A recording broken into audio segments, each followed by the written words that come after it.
Hello everyone, good morning. आप सभी का ब्रिलियंट एकेडमी के ऑनलाइन सेशन में स्वागत है और आप सभी लोग ठीक हो। पढ़ाई सुनिश्चित तरीके से, एक बेहतरीन तरीके से, एक बेहतर अंदाज में, एक बेहतर ढंग से सुचारू रूप से चल रही होगी।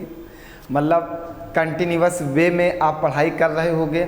हम ये आशा कर सकते हैं, उम्मीद कर सकते हैं आपसे कि आपकी पढ़ाई में किसी भी प्रकार की बाधाएं नहीं आ रही होंगी। सिर्फ आशा और उम्मीद के साथ साथ पूर्ण विश्वास भी हमें आपके ऊपर कि आप पढ़ाई बिल्कुल अच्छे तरीके से कर रहे होंगे। जैसा कि यूपी पेट का पेपर 15 से 16 अक्टूबर, 15 अक्टूबर और 16 अक्टूबर दो डेट से हैं। दो डेट पे पेपर होना है। बच्चों के मैसेज आना स्टार्ट हो गए मेरे पास कि सर कुछ यूपी पेट के लिए कुछ स्पेशल कर दीजिए। बेटा अभी यूपी पेट के लिए हमने डीआई कम से कम 15 से 20 क्लासेस पढ़ा रखी हैं। एवरेज हमने कंप्लीट करके रखा हुआ है, परसेंटेज हमने कंप्लीट करके रखा हुआ है, रीजनिंग का पूरा सिलेबस हमने कंप्लीट करके रखा हुआ है। तो जब सब कुछ आपका हमने कंप्लीट कर दिया है ऑनलाइन में, तो अब क्या करें नया, आप बताओ। आप उस सिलेबस को पढ़ लो, वो जितनी भी डीआई हमने पढ़ाई वो पढ़ लो, उसके बाद आपका कुछ भी पेपर में फंसने वाला नहीं है। सारे के सारे प्रश्न आपके पेपर में लग जाएंगे। लास्ट के 10 दिन हम जब आपका पेपर करीब आ जाएगा, 5 अक्टूबर से लेके 15 अक्टूबर के बीच में जो 9 से 10 दिन का समय होगा, इसमें हम आपके लिए स्पेशल क्लासेस प्रोवाइड कर देंगे, जिसमें बेहतरीन से बेहतरीन क्वेश्चंस का कलेक्शन होगा। ऐसे प्रश्नों का कलेक्शन आपको देंगे जो आपके पेपर में जाके आपके पेपर को सफल बनाएंगे। डीआई की नोट्स बन रही है, बहुत ही जल्द डीआई की नोट्स उपलब्ध कराई जाएगी। जो भी बच्चे डीआई की नोट्स लेना चाहते हैं वो हमें हमारे व्हाट्सएप नंबर पे अपना नाम और अपना एड्रेस लिख के मैसेज कर देंगे, उनको डीआई की नोट्स प्रोवाइड कर दी जाएगी। डीआई की नोट्स स्पेशल नोट्स होगी, वो एक स्पेशल नोट्स बनाई जा रही है, वो 1 अक्टूबर को लॉन्च की जाएगी। डीआई की स्पेशल नोट्स जो है 1 अक्टूबर को लॉन्च की जाएगी। 1 अक्टूबर तक जितने भी बच्चों को लेना है वो सारे बच्चे हमें कमेंट कर दें, हमारे व्हाट्सएप पे मैसेज डाल दें, अपना नाम प्लस अपना एड्रेस। 1 अक्टूबर तक वो नोट्स उनके पास तक पहुंचा दी जाएगी। जिन बच्चों को भी डीआई की स्पेशल नोट्स चाहिए वो सारे बच्चे हमें मैसेज ज़रूर कर दें। पिछली बार भी डीआई की स्पेशल नोट जारी हुई थी, इस बार भी स्पेशल नोट जारी हो रही। इस बार डीआई की स्पेशल नोट्स के साथ साथ जितने भी मैथ के चैप्टर आने हैं उनकी भी नोट्स उसमें कंपाइल करने का प्रोसेस किया जा रहा है। कोशिश है कि और भी जितने प्रश्न आने हैं उनको भी उसके साथ जोड़ दिया जाए, प्रयास हमारा रहेगा। ठीक है, तो डीआई की नोट्स तो 1 अक्टूबर को जारी हो जाएगी। जिन बच्चों को चाहिए वो सारे बच्चे हमें मैसेज कर देंगे, नोट्स उन्हें प्रोवाइड करा दी जाएगी। ठीक, एक स्पेशल नोट्स, बेहतरीन नोट्स, जहां से पेपर में सिलेक्टिव क्वेश्चंस डाले जाएंगे। उम्मीद करेंगे उस नोट से 2-4 क्वेश्चंस आने की संभावनाएं जरूर होगी। तो पहली बात तो टारगेट सिलेक्शन है, तो सिलेक्शन लेने का हमारा प्रोसेस क्या होगा। हमने 4 महत्वपूर्ण बातों को बोर्ड के ऊपर लिख रखा है, ये महत्वपूर्ण बातों को आप समझिए। अगर हमारा सिलेक्शन टारगेट है तो हमें किस अंदाज में पढ़ाई करनी होगी, किस अंदाज में अपना निश्चय बनाना होगा। थोड़ा सा मौसम परिवर्तित हुआ, इसकी वजह से इशू आ रहा है ना थोड़ा सा। चलिए थोड़ा सा आज एडजस्ट करिएगा। आज तो मैं क्लास करने वाला भी नहीं था, लेकिन मैंने सोचा आपको एक दिन आपका लॉस करूं, इससे बढ़िया छोटी सी क्लास प्रोवाइड करूं। 1 मिनट भैया।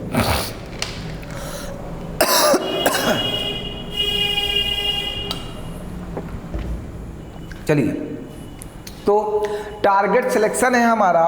पहला हमें क्या बनाना है, एक महान लक्ष्य बनाना है। पहले तो सबसे पहले प्यारे बच्चों हमारा लक्ष्य निर्धारित तो होना चाहिए। हमें सबसे पहले जो लक्ष्य बनाना है वो लक्ष्य बड़ा बनाना है, एक महान लक्ष्य बनाना है कि हमें कोई बड़ी चीज़ प्राप्त करनी है। छोटी चीज़ें तो रास्ते में पड़ेंगी ही, हम उनको ऐसे ही प्राप्त करते चलेंगे। जब हम बड़ी चीज़ प्राप्त करेंगे तो महान लक्ष्य बनाना है। रास्ते में छोटी छोटी चीज़ें पड़ती चलेंगी, हम उन्हें तो ऐसे भी प्राप्त करते जाएंगे ना। तो सबसे पहले आपको एक महान लक्ष्य बनाना है। लक्ष्य बनाने के बाद दूसरा क्या काम करना है, कड़ी मेहनत की जाए। मेहनत बिल्कुल, निरंतर और कठिन संघर्षों से ही सफलता का इतिहास रचा जा सकता है। तो हमें कड़ी मेहनत करनी है। हमारे पास 24 घंटे होते हैं, 24 घंटे में हम 8 घंटे पढ़ाई को दे सकते हैं।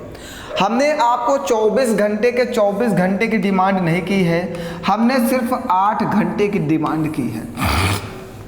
8 घंटे में सिर्फ और सिर्फ पढ़ाई होनी चाहिए। किसी के मैसेज का रिप्लाई नहीं करना है, किसी के कॉल का जवाब नहीं देना है, किसी को कोई भी चैट नहीं करनी है, किसी दूसरे अन्य चीज़ों में व्यवधान नहीं डालना है। सिर्फ हमें ये 8 घंटे रेगुलर पढ़ाई करनी है, कड़ी मेहनत करनी ही करनी है। सफलता का एक ही उद्देश्य है, सफलता उसी को मिली है जिसने कड़ी मेहनत और संघर्ष किया है। तीसरा हमारा क्या होगा? तीसरा हमारा होगा ज्ञान अर्जित किया जाए। देखिए, बिना ज्ञान अर्जित किए तो हमारा जीवन ही बेकार है। ज्ञान को अर्जित, जॉब के लिए ही ज्ञान को अर्जित नहीं किया जा सकता। मतलब बहुत सारे बच्चे सोचते हैं ज्ञान अर्जित करने का मतलब है जॉब। भैया, महान व्यक्ति बनने के लिए भी ज्ञान अर्जित करना पड़ता है। महान व्यक्ति बनने के लिए भी ज्ञान अर्जित करना पड़ता है। नौकरी पाने के लिए भी ज्ञान अर्जित करना पड़ता है।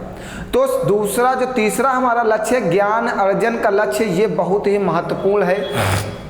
जो भी बच्चे नौकरी पाना चाहते हैं उन्हें तो ज्ञान अर्जन करना ही करना है। जो बच्चे जॉब नहीं करना चाहते हैं लेकिन तब भी उन्हें ज्ञान अर्जित करना ही करना है। ज्ञान अर्जन से ही हम महान व्यक्ति बन सकते हैं, बिना ज्ञान अर्जित किए हुए हम महान व्यक्ति नहीं बन सकते। तो हमें तीसरे लक्ष्य पे काम करना है कि ज्ञान अर्जित करना है। चौथा जो सबसे महत्वपूर्ण है, दृढ़ निश्चय होना चाहिए। मतलब हमें अपने ऊपर विश्वास होना चाहिए। हमें एक निश्चय बना लेना है, एक दृढ़ निश्चय ऐसे बनाना है कि हमें उस निश्चय से पीछे नहीं हटना है। ठीक है, दृढ़ निश्चय। और दृढ़ निश्चय के साथ साथ आत्मविश्वास भी होना चाहिए। दृढ़ निश्चय के साथ साथ आपको आत्मविश्वास भी होना चाहिए कि हम ये कर सकते हैं। दृढ़ निश्चय के साथ साथ आत्मविश्वास भी होना चाहिए कि हम ये कर सकते हैं। अगर आप इन दोनों चीज़ों को अपने मन में बैठा लेते हैं तो आपको सफलता प्राप्ति से कोई नहीं रोक सकता। दृढ़ निश्चय के साथ साथ आत्मविश्वास होना चाहिए तो आप कुछ भी हासिल कर सकते हो। अगर दृढ़ निश्चय और आत्मविश्वास और कठिन मेहनत और कठिन संघर्ष आपके साथ है तो जीवन में ऐसी कोई भी चीज़ नहीं जिससे आप ना हासिल कर सको। आप हर एक चीज़ को हासिल कर सकते हो। तो ये सारे पॉइंट्स पे हमें काम करना है। सिलेक्शन के कुछ अपने पहलू होते हैं जिसके बारे में हमें जानना होता है। अब हम रोज़ आपको थोड़ा बहुत बताएंगे कि सिलेक्शन क्या होना चाहिए। कल आपका टाइम टेबल बनाया जाएगा कि किस तरीके से आपको पढ़ाई करनी है, क्योंकि हमारा लक्ष्य है टारगेट सिलेक्शन भैया। और जो हम लोग ये 10 का डोज चला रहे हैं, ये सबसे ज़्यादा महत्वपूर्ण क्यों है? 10 का डोज महत्वपूर्ण क्यों है? इसका सिर्फ एक ही उद्देश्य है। 10 के डोज का सिर्फ एक ही उद्देश्य है कि जितने भी प्रीवियस ईयर के आए हुए प्रश्न हों हम उन्हें पढ़े ज़रूर हों, उन्हें हम देखे ज़रूर हों। उसी बेसिस पे हम तैयारी करेंगे कि हमें किस तरह के प्रश्न पढ़ना है और किस तरह के प्रश्न नहीं पढ़ना है, पेपर का लेवल कैसा होता है, पेपर के बारे में जानना है और अपने आप में सुधार करना है। 10 के डोज का एक ही उद्देश्य है, जो प्रीवियस ईयर पेपर के प्रश्न आपके पेपर में छपेंगे वो प्रश्न हमारा छूटना नहीं चाहिए, क्योंकि 10 का डोज प्रीवियस ईयर पेपर का ही कलेक्शन है। ठीक, और तो प्रीवियस ईयर पेपर को पढ़ने के लिए हमारे पास 10 का डोज है। अब आप समझिएगा, अगर जो बच्चे 10 का डोज नहीं पढ़ते हैं तो जैसे जो बच्चे एसएससी की तैयारी करते हैं वो पीसीएस के क्वेश्चंस नहीं देखते कि पीसीएस में क्या पूछा गया, या लोअर पीसीएस में कैसे मैथ के प्रश्न आए, या बिहार एसआई में कैसे मैथ के प्रश्न आए। आपके पास 10 के डोज में आने वाले समय में पूरे भारत के जितने पेपर होते हैं उन पेपर के क्वेश्चंस लिए जाएंगे, पूरे भारत में जो पेपर होते हैं। अब देखते हैं इसके बाद हमारा पेपर कैसे बाहर जाएगा। हम जो पढ़ाएंगे वही आएगा। धीरे धीरे 10 का डोज अपना विस्तार करेगा, अपने आप को बढ़ाएगा, तब आप समझ पाओगे ये क्यों इम्पॉर्टेंट है। आज की क्लास में हमारे पास 10 के डोज में बेहतरीन प्रश्नों का कलेक्शन फिर से हमारे साथ जुड़ चुका है और प्रश्न वही होंगे जो पेपर में पूछे जाएंगे और जो पूछे गए हैं। प्रश्न वही है जो पेपर में पूछे गए हैं या पूछे जाएंगे। चलिए फिर शुरुआत करते हैं बेहतरीन प्रश्नों की और एक अच्छे अंदाज के साथ अच्छे प्रश्नों की शुरुआत करते हैं। कह रहा है एक चिड़ियाघर में खरगोश और कबूतर हैं। एक चिड़ियाघर में खरगोश और कबूतर हैं। यदि उनके सिरों की गिनती की जाती है तो ये कुल 200 हैं और यदि उनके पैरों को गिना जाता है तो कुल 580 है। चिड़ियाघर में कुल कितने कबूतर हैं? भैया अब आपको इतना तो पता होगा खरगोश के कितने पैर होते हैं और कबूतर के कितने पैर होते हैं। खरगोश के 4 पैर होते हैं और कबूतर के 2 पैर होते हैं।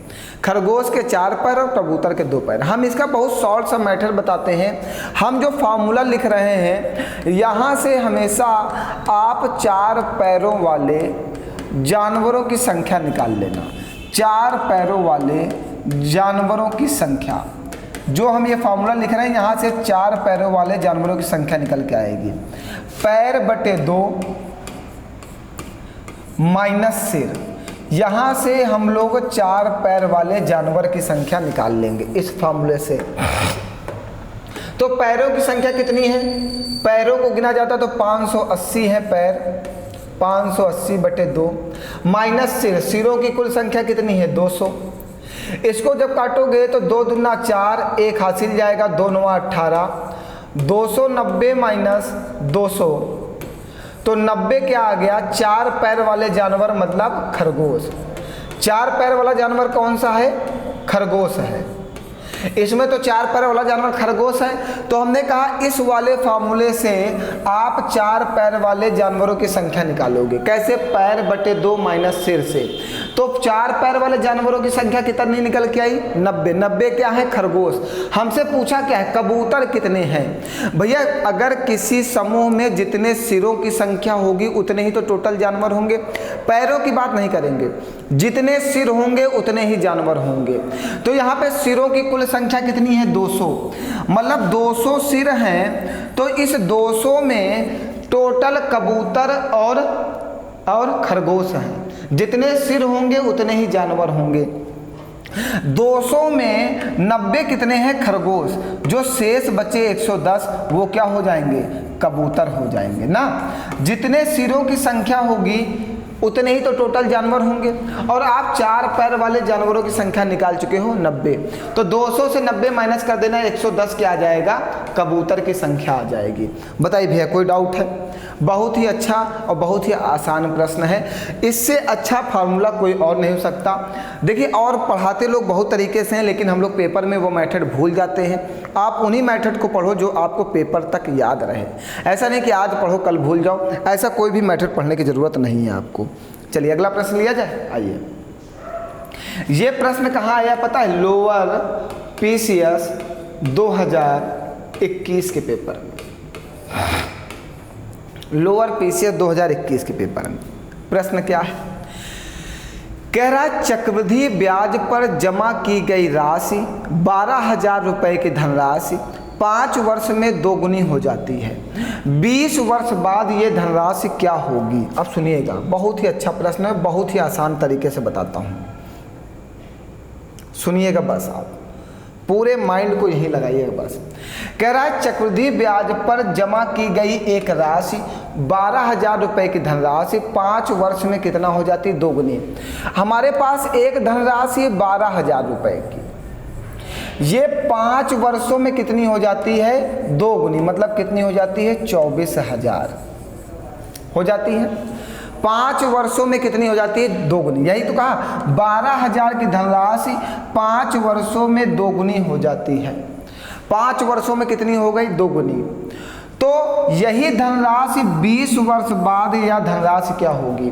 यही धनराशि जो है 12,000 की धनराशि 20 वर्ष बाद क्या होगी? अब सुनिएगा, आपके पास जो 12,000 की धनराशि है ये 20 वर्ष बाद क्या होगी, 20 वर्ष बाद क्या होगी, 20 वर्ष बाद पूछा है ये धनराशि क्या होगी, यही तो कहा हमने, कहा 20 वर्ष धनराशि कुछ होगी। सुनते जाइएगा भैया, सुनते जाना बस। यहाँ पे धनराशि 5 वर्षों में कितनी हो जाती है, 2 गुनी।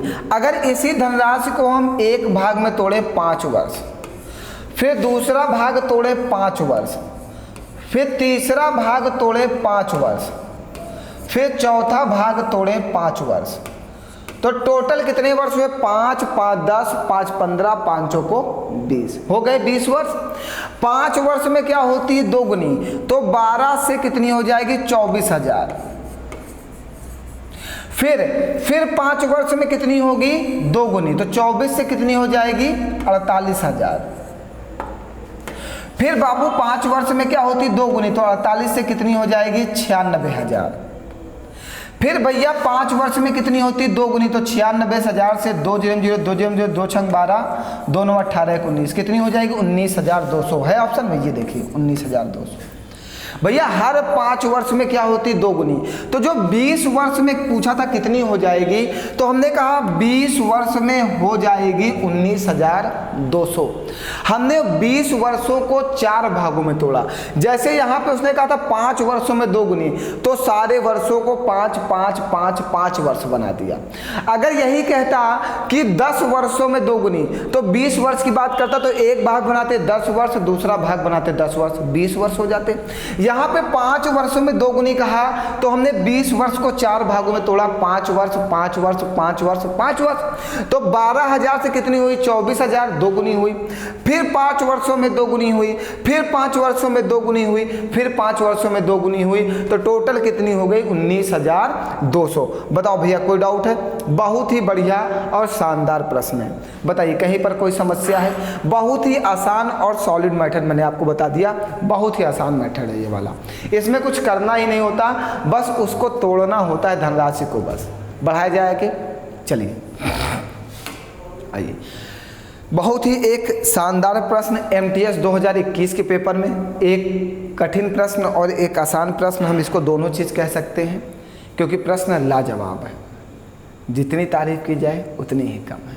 आपकी तारीफ और इस प्रश्न की तारीफ तो बनती है, क्योंकि आप लगातार 10 के डोज में जुड़े हुए हो, ये बहुत बड़ी बात है, क्योंकि सबके बस की बात नहीं कि 10 के डोज को संभाल पाएँ।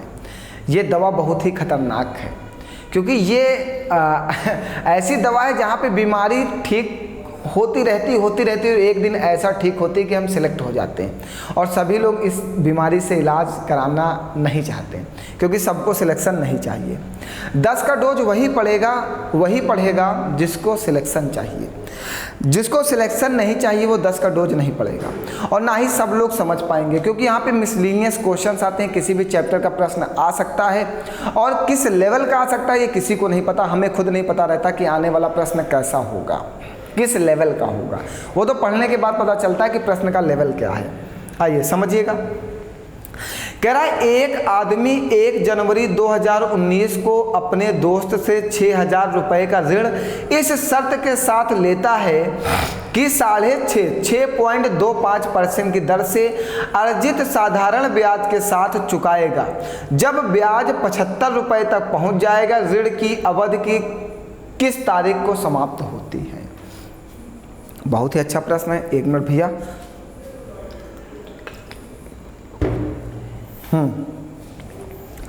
चलिए समझाया जाए। हाँ, सुनिएगा। कह रहा है आप अपने मित्र से 1 जनवरी 2019 को ऋण लेके आते हो। कब? 1 जनवरी 2019 को आप अपने मित्र के पास जाते हो और कहते हो हमें कुछ पैसा उधार चाहिए। कब जाते हो? 1 जनवरी 2019 को अपने मित्र के पास जाते हो और कहते हो हमें कुछ पैसा उधार चाहिए। मित्र आपको उधार देता है। कितने रुपए उधार देता है? 6,000 रुपये आपको देता है। कहता है 6,000 रुपये हम आपको देंगे और ब्याज दर लेंगे 6.25% की दर से। समय आपको बताना है कि आपने वह धनराशि कितने समय के लिए उधार ली है, और ब्याज आपको दिया है कि आप 75 रुपये उसे ब्याज देते हो। तो आपने पढ़ा है साधारण ब्याज बराबर मूलधन गुणे दर गुणे समय बटे में 100। तो आप अपने मित्र से कितने रुपए लाते हो? 6000 रुपये उधार लाते हो। ब्याज की दर कितनी है? 6.25% है, और समय हमें बताना है बटे में 100।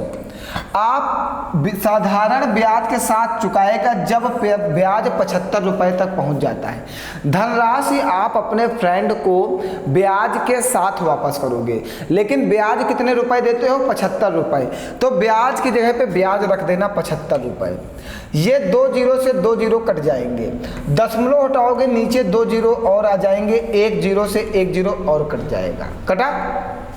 ये 25 गुणे 25 625 और 25 या 75, ये 3 दूनी 6, ये 2 पंची 10 और ये 5 25।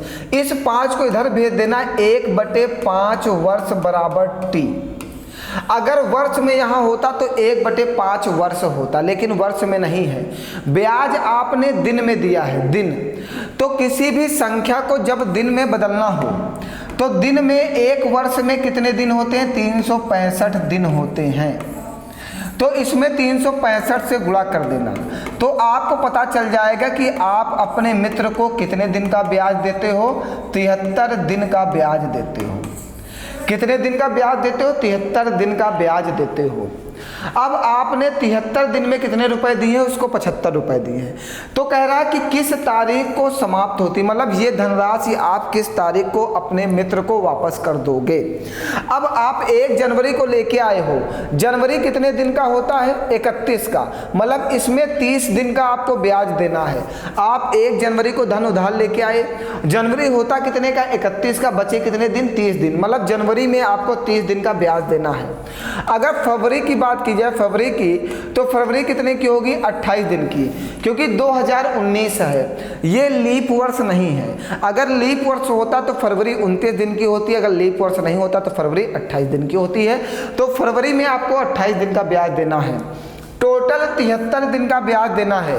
अब मार्च में पहुंचते हैं, तो इसमें अगर 15 दिन का ब्याज दे दिया जाए तो 8 5 13 का 3 हासिल लगेगा, 1 3 2 5 1 6 1 7, टोटल 73 दिन हो जाएंगे।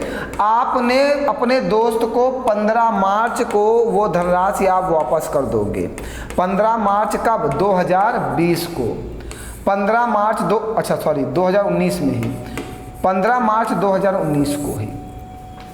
तो ऑप्शन में 15 मार्च 2019, ये देखिए, क्योंकि आपको 73 दिन का ब्याज देना है। आप 1 जनवरी को उधार लेके आते हो, 1 जनवरी से जैसे ही जोड़ो 73 दिन बीत जाएंगे, उस 73वें दिन आप अपने मित्र को वो धनराशि वापस कर दोगे 73 रुपये ब्याज के साथ। तो वो कौन सा दिन होगा? 15 मार्च 2019। ये भी एक अच्छा प्रश्न है और लाजवाब प्रश्न है, एक नया प्रश्न है। अभी तक इस तरह के प्रश्न हमें पहली बार देखने को मिले हैं पेपर में, ठीक है, कि ऐसा कुछ उल्टा सीधा प्रश्न किया हो, थोड़ा सा घुमाया है प्रश्न को। चले आगे बढ़ा जाए भैया, समझते चलिएगा। ये सब लाजवाब प्रश्न है, थोड़ा सा आपको माइंड का यूज़ करना ही करना होगा। भगवान ने इतना बेहतरीन दिमाग आपको दे रखा है। और हमेशा एक बात को ध्यान रखो, आपको खरगोश की चाल नहीं चलना है, आपको कछुए की चाल चलना है। हमें सीखते हुए चलना है, बस निरंतर चलना है। खरगोश की तरह नहीं कि 2 दिन खूब तेजी से पढ़ लिए, तीसरे दिन फिर बैठे हुए हैं। कछुए की तरह पढ़ना है, रोज पढ़ना है, थोड़ा थोड़ा पढ़ते हुए, रोज कुछ थोड़ा थोड़ा सीखते हुए एक दिन सफलता हासिल कर लेना है। कछुआ रोज थोड़ा थोड़ा चलता रहता है, खरगोश 2 दिन चलता है, चौथे दिन खूब सोता है। तो ऐसा नहीं करना है। अगर सिलेक्शन चाहिए तो निरंतर प्रयास करते रहना है, निरंतर पढ़ते रहना, हमें रोज पढ़ना है, थोड़ा थोड़ा पढ़ना है। चलिए अगला एक प्रश्न, ये भी एक अच्छा प्रश्न है। कह रहा है यदि एक निश्चित राशि 10% की वार्षिक दर से, रेट ऑफ इंटरेस्ट क्या दिया गया? 10%, ब्याज पर 5 वर्षों में, समय क्या दिया गया? 5 वर्ष, 27,450 हो जाती है। जब भी क्वेश्चन में ये लगा हो जाती है, बच्चा प्रिंसिपल और अमाउंट नहीं पहचान पाता है। तो मैं यही बताता हूँ, जब भी क्वेश्चन में ये लिखा हो जाती है तो वो आपका अमाउंट होता है। कोई धनराशि है जो 5 वर्षों में इतनी हो जाती है का मतलब ही अमाउंट होता है। तो ये जो धनराशि दी गई है, क्या दिया गया? अमाउंट दिया गया। हमसे कहा एक निश्चित राशि, मतलब हमें प्रिंसिपल बताना है। हमें क्या बताना है? प्रिंसिपल बताना है। अब समझिएगा, आपने एक चीज पढ़ा है कि साधारण ब्याज बराबर होता है अमाउंट माइनस प्रिंसिपल। अमाउंट कितना दिया गया? 27,450 माइनस प्रिंसिपल इक्वल टू हम साधारण ब्याज लिख सकते हैं। अब आपने पढ़ा साधारण ब्याज बराबर मूलधन गुणे दर गुणे समय बटे 100। देखिए इसी से आएगा।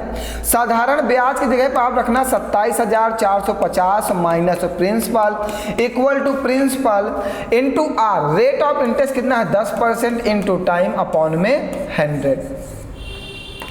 अब समझिएगा, कुछ छोटा तो नहीं है। क्या हुआ?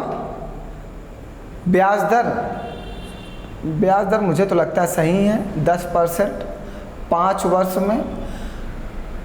अच्छा 5 वर्ष गलत लिखा हुआ है,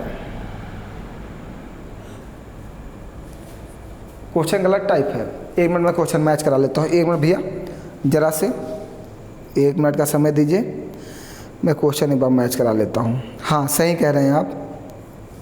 ब्याज दर जो है 10 सही 1/2% है। यहाँ पे जो ब्याज दर है ये गलत टाइप है।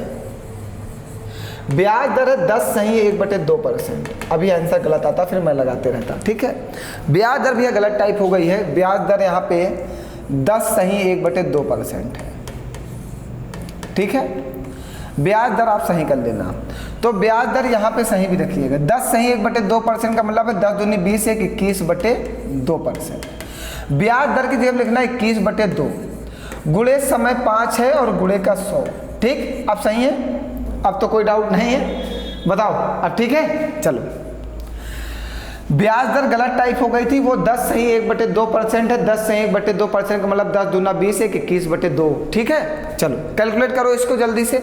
ये कटेगा 5 दूनी 10, 20 आएगा, 20 दूना 40, 40 का गुणा इसमें कर देना। सुनते जाइएगा, 40 का गुणा इसमें करना। तो 40 का जब गुणा करोगे 2 0 लिख देना, 4 बचेगा, 4 का गुणा करो, 4 पंचे 20 का 0 हासिल लगेगा 2, 4 चौको 16 2 18 का 8 हासिल लगेगा 1, 4 सते 28 1 29 का 9 हासिल लगेगा 1, 4 दुनिया, अच्छा कुछ गलत फिर, 4 0 4 पंचे 20 का 0 हासिल लगेगा 2, 4 चौको 16 16 2 18 का 8 हासिल लगेगा 1, 4 सते 28 1 29 का 9 हासिल लगेगा 2, 4 दूनी 8 2 10। अब सही है। चलो और माइनस का 40p इक्वल टू 21p। देखो प्रिंसिपल अब आ गया, ठीक। ये होगा 10,000 10,9,800 इक्वल टू ये 40 उधर चला जाएगा, 61p बन जाएगा। 61 से ये कटेगा 18 का नम 18, 18 छंग 108, ये 18 बार में कटेगा, 3 0 लगा देना। प्रिंसिपल आपका जाएगा 18,000। थोड़ा सा कैलकुलेशन अजीब था बस, और कुछ नहीं। क्वेश्चन बढ़िया है, कठिन भी नहीं है। वही साधारण ब्याज बराबर SI बराबर PRT अपन 100 से लगाएंगे। बहुत सारे मेथड हमें सीखना भी नहीं है, हमें एक ही मेथड से प्रश्नों को सॉल्व करने का प्रयास करना है, ठीक है। ज़्यादा मेथड नहीं सीखने हैं। अगर बहुत मेथड सीख लिए जाएंगे ना तब भी प्रॉब्लम है हमारे लिए, क्योंकि बहुत सारे मेथड से ये हो सकता है कि कभी कभी हम लोग लगाना ही भूल जाएं कि कैसे ये लगेगा। SI बराबर PRT से हमने लगाया, बस कैलकुलेशन थोड़ा सा हार्ड हुआ, तो कैलकुलेशन की कोई बात नहीं, कैलकुलेशन तो आप कर ही लोगे। चलें आगे बढ़ा जाए। आइए देखिए, फिर एक लाजवाब लैंग्वेज की बात करेंगे, एक अच्छे लैंग्वेज की बात करते हैं। कह रहा किसी पुस्तक विक्रेता ने अंकित मूल्य पर 10% की छूट दी, उसे प्रकाशक से 30% कमीशन मिलता है, उसका लाभ प्रतिशत क्या है? भैया देखिएगा, अब आप एक पुस्तक विक्रेता हो, एक मार्केट प्राइस होगा, एक सेलिंग प्राइस होगा, एक कॉस्ट प्राइस होगा। सुनते जाइएगा भैया, हमारी बातों को बिल्कुल माइंड में सेट करिएगा। आप एक पुस्तक विक्रेता हो, आप किताब बेचते हो, तो सबसे पहले आप किताब को खरीद के लाते हो, उसके बाद उस किताब को बेचते हो, तो किताब के ऊपर जो रेट प्रिंट होता है वो मार्केट प्राइस होता है, और जिस रेट पे आप उसको बेचते हो वो सेलिंग प्राइस होता है, और जिस रेट पे आप खरीद के लाते हो वो कॉस्ट प्राइस होता है। ठीक, अब आप पुस्तक विक्रेता हो, हमने कहा उस किताब पर 100 रुपये मार्केट प्राइस लिखा हुआ था। उस किताब पर 100 रुपये लिखा हुआ था कि ये किताब हम 100 रुपये की खरीद के मतलब 100 रुपये प्रिंट है उस किताब पे। तो जब आप किताब लेने कोई व्यक्ति आपके पास आता है तो कहता है सर इस पे कुछ डिस्काउंट दीजिए, तो आप कहते हो इस किताब पे 100 रुपये लिखा है, हम आपको 10% का डिस्काउंट देते हैं, तो आप किताब को 10% की छूट पर बेच देते हो। किताब को क्या देते हो? 10% की छूट। तो 100 रुपये पर जब 10 रुपये की छूट दोगे तो किताब कितने में बेच दोगे? 90 रुपये में बेचे।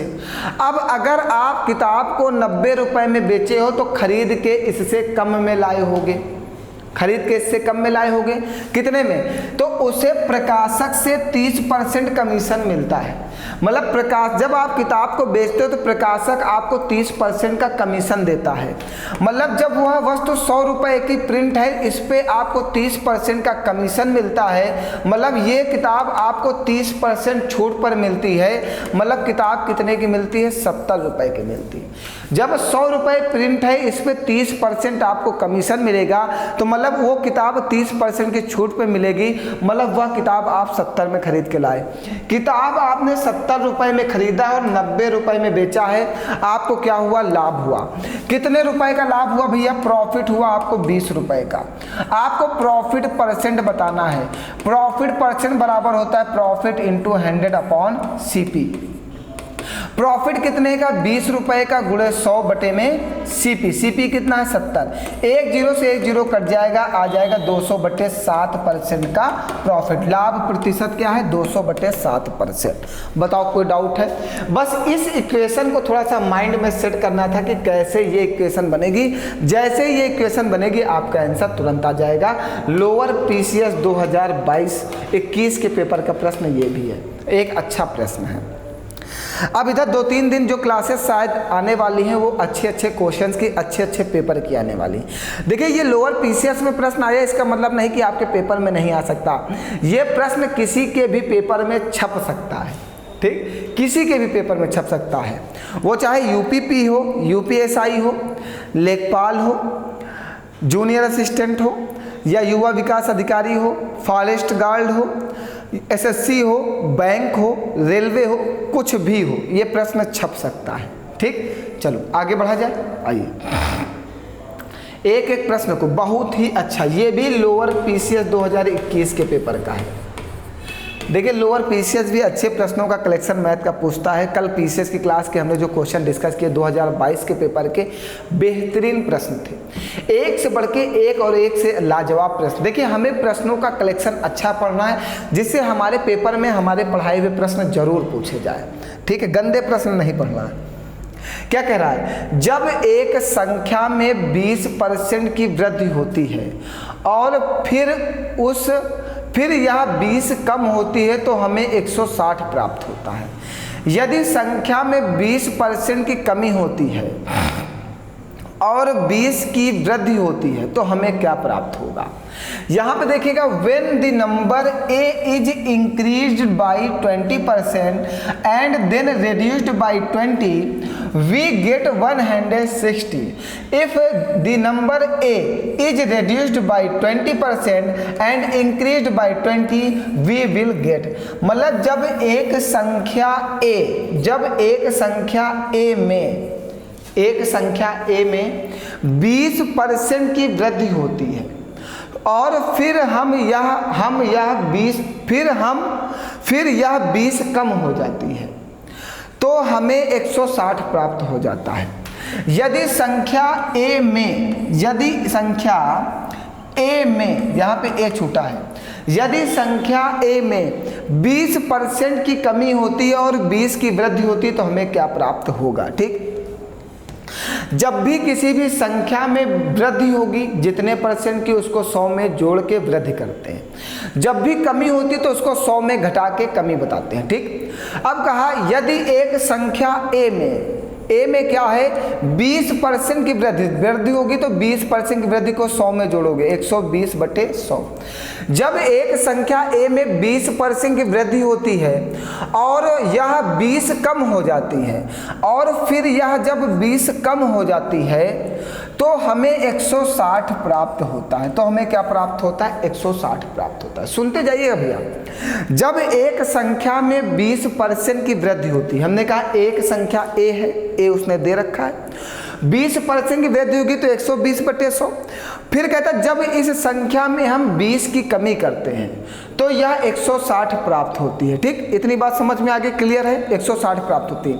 यहाँ से जब हम कैलकुलेट करेंगे तो यहाँ से हम ए का मान निकाल लेंगे, 1 0 से 1 0 कटेगा, ये 2 छंग 12 और ये 2 पंची 10 कटेगा।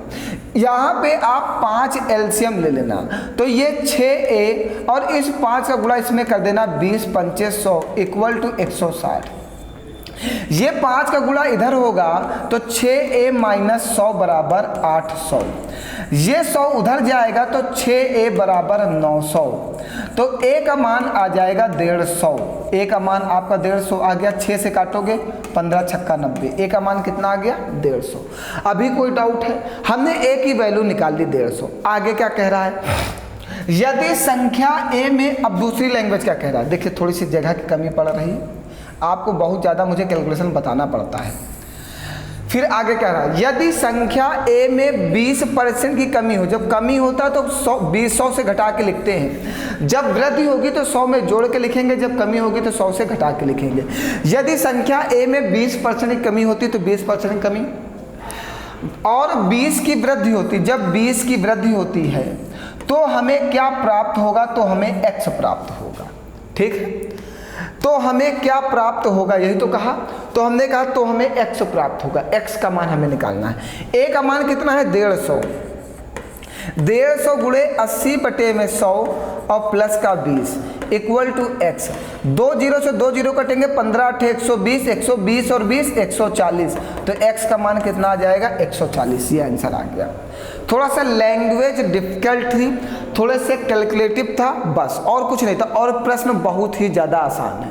लैंग्वेज समझते हुए देखो, प्रश्न को करने का कोई फॉर्मूला नहीं होता, बहुत ज़्यादा शॉर्ट ट्रिक सीखने की ज़रूरत नहीं है कि आपको पेपर में याद ना रहे। हमें कॉन्सेप्ट बेस चलना है, हमें देखना है कि लैंग्वेज क्या कह रही। जो लैंग्वेज कहता जा रहा है हम वैसे वैसे सॉल्व करते जा रहे हैं और आंसर आ रहा है। हम ज़्यादातर प्रश्नों को यही करते हैं कि आपके माइंड को सेट किया जाए कि वो प्रश्न कैसे सॉल्व किया जा सकता है। ऐसा कुछ ना हो कि हम पेपर में जाएं और माइंड से सॉल्व भी ना कर पाएँ, मतलब क्या निकलेगा? ऐसे कोई मतलब नहीं है। ठीक है, तो सबसे पहले आपको ध्यान देना है कि हमें कैसे कैसे प्रश्नों पर अच्छे से मेहनत करनी होगी।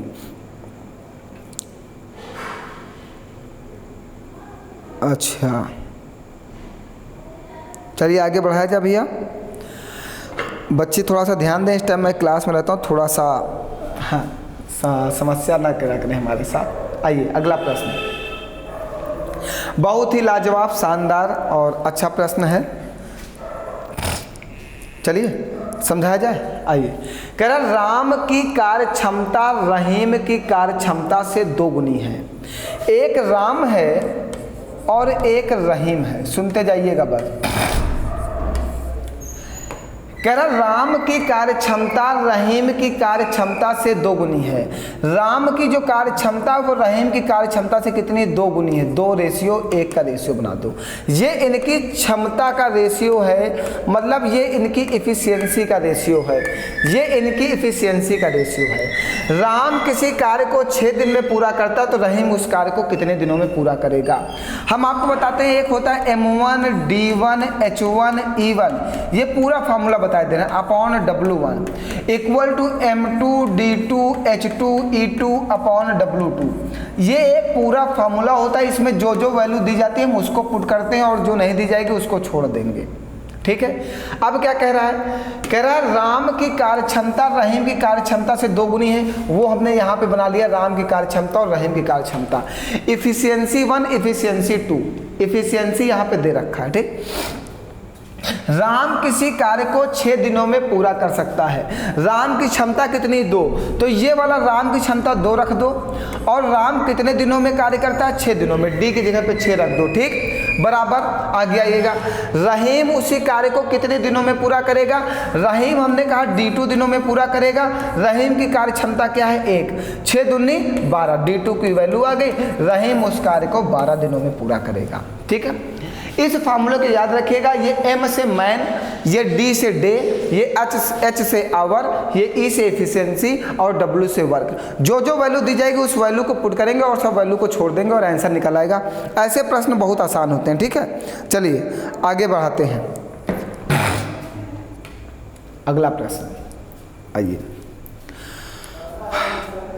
कह रहा 2 लंबवृत्तीय बेलन A और B की त्रिज्या 5:2 के अनुपात में और उनकी ऊंचाई 7:5 के अनुपात में है। A और B के वक्र पृष्ठ के क्षेत्रफलों का अनुपात बताइए। A और B की जो त्रिज्या का रेशियो है, A और B की जो रेडियस का रेशियो है, रेडियस 1 रेडियस 2 क्या है? 5:2 है। A और B की जो ऊंचाई का रेशियो है, हमने कह दिया H1 रेशियो H2। ऊंचाई का जो रेशियो है वो क्या है? वो है 7:5। वो A और B के वक्रपृष्ठ के क्षेत्रफलों में रेशियो पूछ रहा है, मतलब A और B के सरफेस एरिया।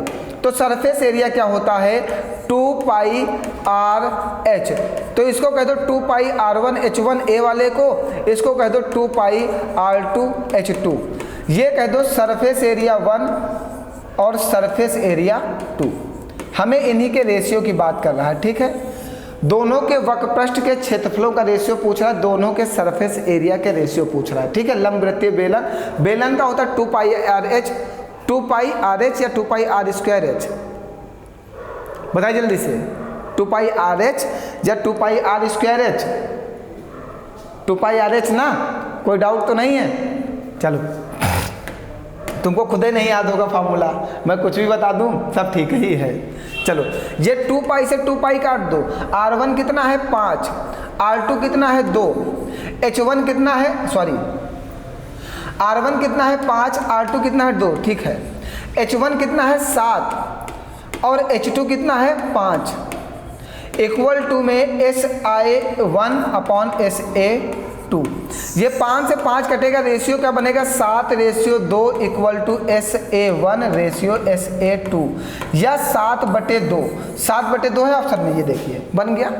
कुछ भी नहीं करना है, बस फार्मूला याद होना चाहिए और रेशियो में वैल्यू पुट कर देंगे, तुरंत आंसर आ जाएगा। 7:2 या जो बटे में होता है, बटे का मतलब ही रेशियो होता है, ठीक है। 7:2 या 7/2। बताओ बाबू, कोई डाउट है? अगर कहीं पर कोई भी डाउट हो तो जल्दी से पूछ लो, वरना आगे बढ़ा जाए। बहुत ही अच्छे और आसान प्रश्न है आज की क्लास में। आज के प्रश्न में आपके दिमाग खराब करने वाला कोई प्रश्न अभी तक मुझे तो नहीं मिला। देखते हैं आगे, शायद आपकी किस्मत अच्छी हो तो मिल जाए।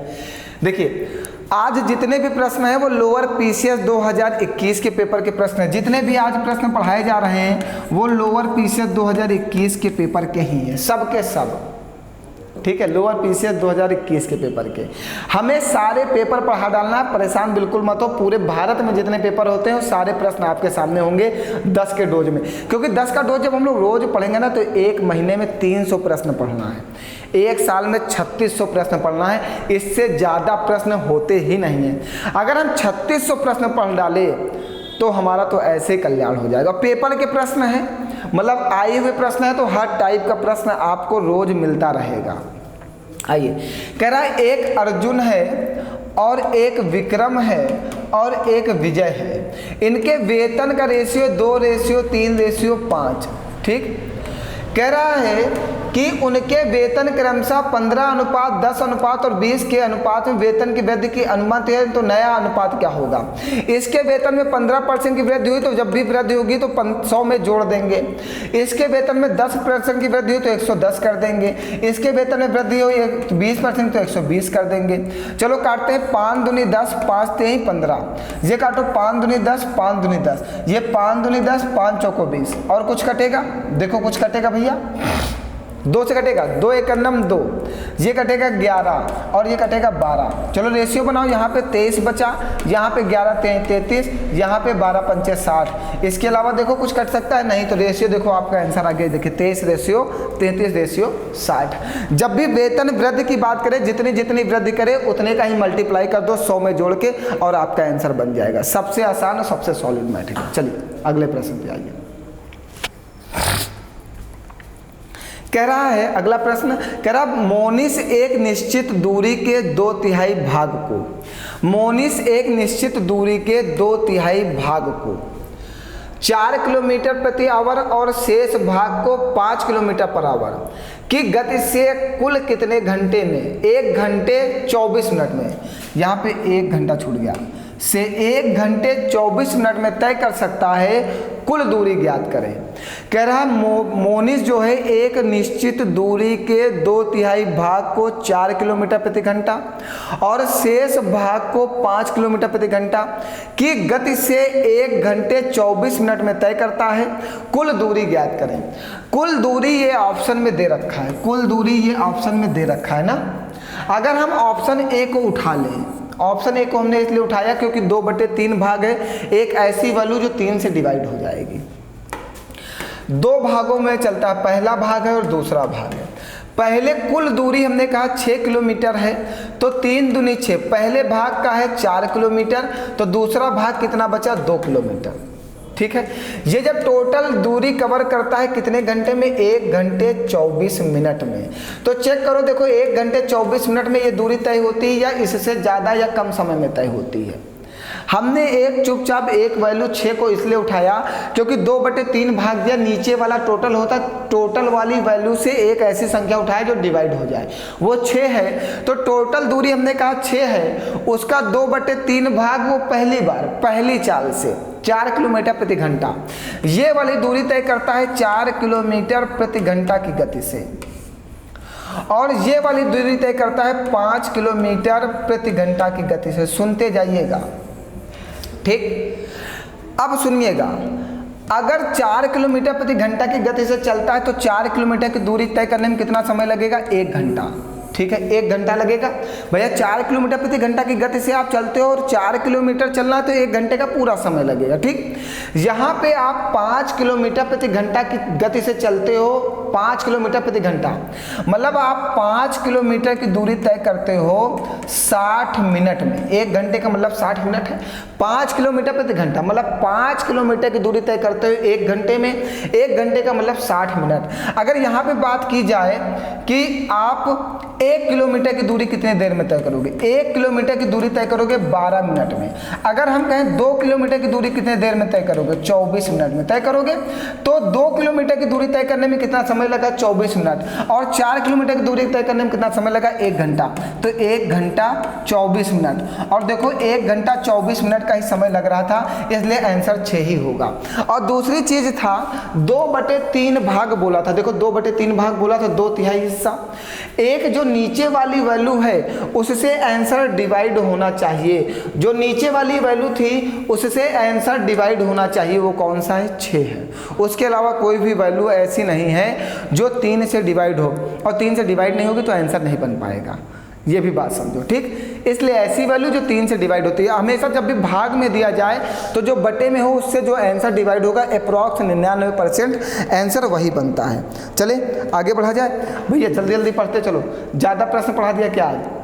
चलिए अगला प्रश्न है, कह रहा क्रमागत 3 विषम संख्याओं का योग इन संख्याओं में से पहली संख्या की तुलना में 36 अधिक है मध्य वाली संख्या।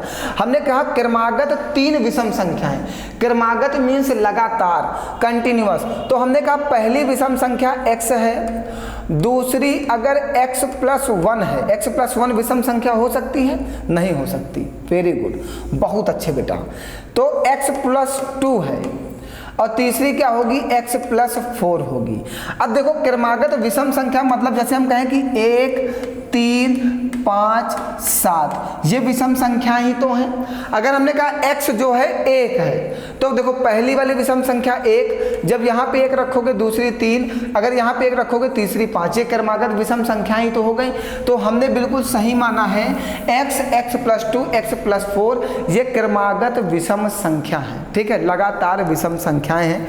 जब भी क्रमागत विषम संख्या की बात करें तो x+2,